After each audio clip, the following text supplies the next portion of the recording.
Mimi uhalisia ni nani? Mimi uhalisia ni Mwebrania. Asomaye anafahamu. Ndugu zangu, sitaki kuhubiri sana, ila naomba niingie kwa machache sana. Niingie kwa machache ambayo tunaweza kutafuta nukuu ya kitabu cha Isaya sura ya 12 mstari wa 4. Maandiko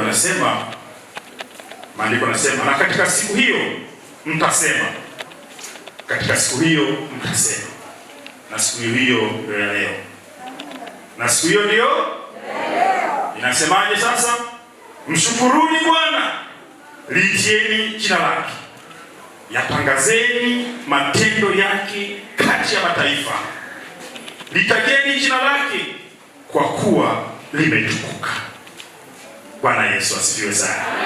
Kwa hiyo hii ndio siku ya kumshukuru Bwana, siku ya kutaja matendo makuu, siku ya kulitukuza jina lake katikati ya mataifa. Tumejenga kanisa hili katikati ya mataifa. Kazi yetu ni kumshukuru yeye, kulitukuza jina lake, kwa kuwa tunamshukuru kwa mambo mengi aliyotufanyia. Mambo ya Nyakati wa kwanza sura ya 16 mstari wa 34, maandiko yanasema, mshukuruni Bwana kwa kuwa ni mwema. Mshukuruni Bwana kwa kuwa ni mwema. Na Zaburi ya 106 mstari wa kwanza nayo inasema, mshukuruni Bwana kwa kuwa ni mwema, kwa maana fadhili zake ni za milele. Bwana Yesu asifiwe sana.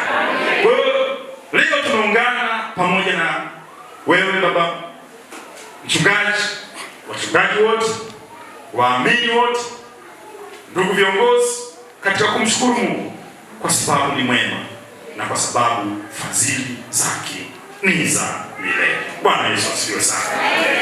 Bwana Yesu asifiwe sana. Baba mchungaji, tumekusikia ukatuambia humu ndani kuna wengi ama kama sio wote wamekufa kweli kweli, kwa maana ya kazi ilivyokuwa kubwa. Maana hata mimi ngoja nukuu kidogo. Haya mambo ya wakati ule unafika, watu wanatoka nje, watu wanakimbia, watu wanapata dharura. Sio hapa, ni sehemu mbalimbali. Kuna wakati watu wanashindwa kujitoa, watu wanashindwa kumtolea Bwana, sio kwa sababu hawana, lakini kuna wengine hawana. Na kwa nini hawana? Hilo ndio swali la kujiuliza, kwa sababu maandiko yametupa namna gani ya kupata baraka za Mwenyezi Mungu, na huko tunakwenda sasa. Historia fupi tu. Wakati niko nasoma advance shule ya sekondari Minaki, ipo kule Kisarawe kwa Pwani. Wakati nasoma kipindi hicho, tulikuwa na tabia kwenda mjini Dar es Salaam siku za Jumapili kwenda kuabudu. Sasa siku moja nikaona niende pale makao makuu ya kanisa hili kwa mwenyewe mzee Kakombe. Sasa yule mzee yuko makini sana, na ndio siku akanifukuza kama wengine wanaoondoka. Bwana Yesu asifiwe sana. Niwaambie au niache? Niwaambie aliponifukuza. Sasa tumekaa pale, huyu mtumishi wa Mungu akahubiri kweli kweli. Baada ya kuhubiri tukalia machozi. Na hilo neno lilikuwa nasema tumemkosea Mungu kwa kutomtolea kinachostahili. Neno lilikuwa nasema hivyo. Akahubiri kweli kweli. Tukalia machozi, tukajuta. Sasa akaja kwa habari ya fungu la 10. Akasema tumemwibia Bwana. Akaanza kupita mstari kwa mstari, unaandika unafanya kazi gani na unalipwa mshahara kiasi gani, ili usio kamwibia Bwana, kwamba mshahara wako si huu hapa, 10% si inajulikana hii hapa. Bwana, hii kazi kubwa kweli kweli. tukapewa na fomu za kujaza. Kumbuka mimi nasoma. Sasa niuliza mimi nasoma sasa hii fungu la 10 naitoa. Mbona ada yenyewe nikipewa ada ilikuwa 35. Ukipewa 35 kulipa ada. Sasa fungu la 10 nikitoa pale 3500 ada inapelea. Nafanyaje? Kwa jinsi alivyoongea lile neno, uchomoi, yani utoki. Yani lazima utoe tu. Nimepewa ada ya 35, alafu nawaza itakuwaje? Na pale kanisani huwezi kuuliza, sasa itakuwaje mimi ni ada hii? Kwa hiyo baadaye tukapewa fomu, tukajaza, tukakabidhi. Nikaondoka, sikurudi tena pale. Kwa hiyo nashukuru sana kwa kunileta kwa Kakobe kwa namna nyingine. Bwana Yesu asifiwe. Bwana Yesu asifiwe sana. Ila siwezi kukimbia tena. Siwezi kukimbia tena. Kipindi kile nilikuwa mtoto, kwa hiyo nilikuwa bado mdogo sana, nasoma sekondari. Kwa hiyo nilikuwa bado najifunza. Na ninashukuru Mungu, hao wazee wamenifundisha mambo makubwa sana. Nimekuwa nikimfuatilia Kakobe kwa muda mrefu, akiwa kama mtumishi wa Mungu, na sisi kipindi hicho tulikuwa wana kaspeta wazuri wa viongozi, na lazima alikuwa tuende makanisa mbalimbali kujifunza.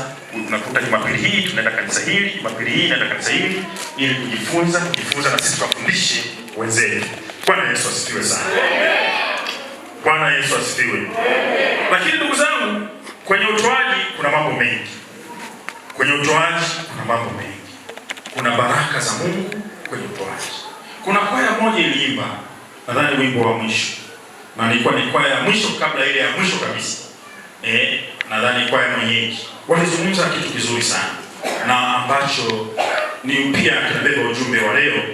Walizungumza kwa maana ya baraka nyingi kutokana na nini? Na utoaji mkubwa.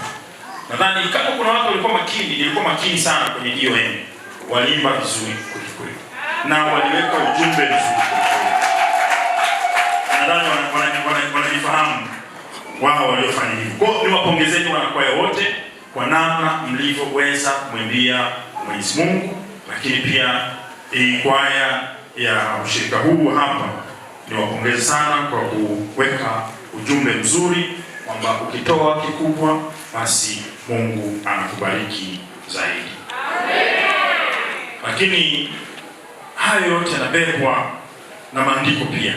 Tukisoma Kumbukumbu la Torati, nadhani wengi wanafahamu huo mstari vizuri, na wachungaji wengi wanapenda kutumia. Kumbukumbu la Torati sura 28, nadhani kila mtu anaweza akasema kama maji, akaongea na kuongea. Lakini pia kwa hiyo Kumbukumbu la Torati inatufundisha vitu vingi sana. Lakini mimi naomba nisitaje mistari michache kwa sababu ya siku ya leo. Naomba nitaje mistari michache. Kumbukumbu la Torati sura 28, mstari wa 2, wa 3, wa 5, wa 8 na wa 12. Biblia inasema, na baraka hizi zitakujilieni na kukupata usikiapo sauti ya Bwana Mungu wako. Sisi tayari tumekushasikia sauti ya Bwana Mungu wetu.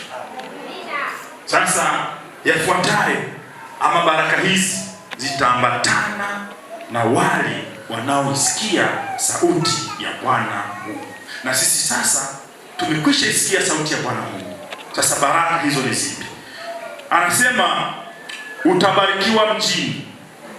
Kwa hiyo hata ukienda mjini huko baraka zinafanyaje? Inasema utabarikiwa mashambani. Kwa hiyo hata ukienda vijijini huko unalima, baraka zinafanyaje? Zinakufuata. Mstari wa 3 unasema utabarikiwa mjini, utabarikiwa na mashambani. Na mstari wa 5 unasema litabarikiwa kapu lako na chombo chako cha kukandia unga, nacho kitabarikiwa. Itabarikiwa nini? Kapu lako. Wangapi wana makapu hapa? Tuone kama amebarikiwa. Wangapi wana makapu? Kama huna kapu ujue hautabarikiwa. Wangapi wana makapu? Wangapi wana makapu? Maandiko yanasema litabarikiwa kapu lako na chombo chako cha kukandia unga. Wangapi wana kapu? Wangapi wana biashara? Wangapi wana biashara? Bwana wachache sana. Wao hamna makapu. Sasa baraka zije mnabarikiwaje hapo sasa? Mstari wa 8 unasema Bwana ataiamuru baraka ije juu yako katika ghala yako na mambo yote utakayotia mkono wako, naye atakubarikia katika nchi akupayo yeye Mungu. Haya, sasa nimesema kapu hamna. Haya, wangapi wana mahala ili tuone kama mahala atabarikiwa? Hakuna. Mchungaji, watu hawataki kuwa na mahala, hawataki kuwa na makapu. Sasa tunabarikiwaje hapa? Bwana Yesu asifiwe. Bwana Yesu asifiwe sana. Lazima tuwe na kapu ili tubarikiwe. Lazima tuwe na mahala ili tubarikiwe. Maana yake andiko nasema Bwana ataiamuru baraka ije juu yako katika ghala zako. Sasa lazima ghala ziwepo.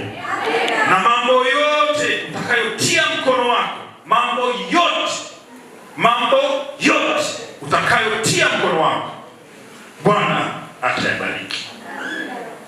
Na mstari wa 12 unasema atakufunulia Bwana hazina yake nzuri, nayo ni mbingu, kwa kutoa mvua ya nchi yako kwa wakati wake, na kwa kubarikia kazi yote ya mkono wako, nawe utakopesha. Sema nawe utakopesha. Nawe utafanyaje? Nawe utakopesha mataifa mengi, wala wewe hautakopa. Wala wewe hutakopa. Sasa hii tutakapoisikia sauti ya Bwana Mungu wetu, tunaona ghala linabarikiwa, kapu linabarikiwa, linajazwa, vile vikaangio vya kukandia na vinajazwa, lakini atahakikisha kwamba wewe utakuwa unakopesha na sio unafanyaje?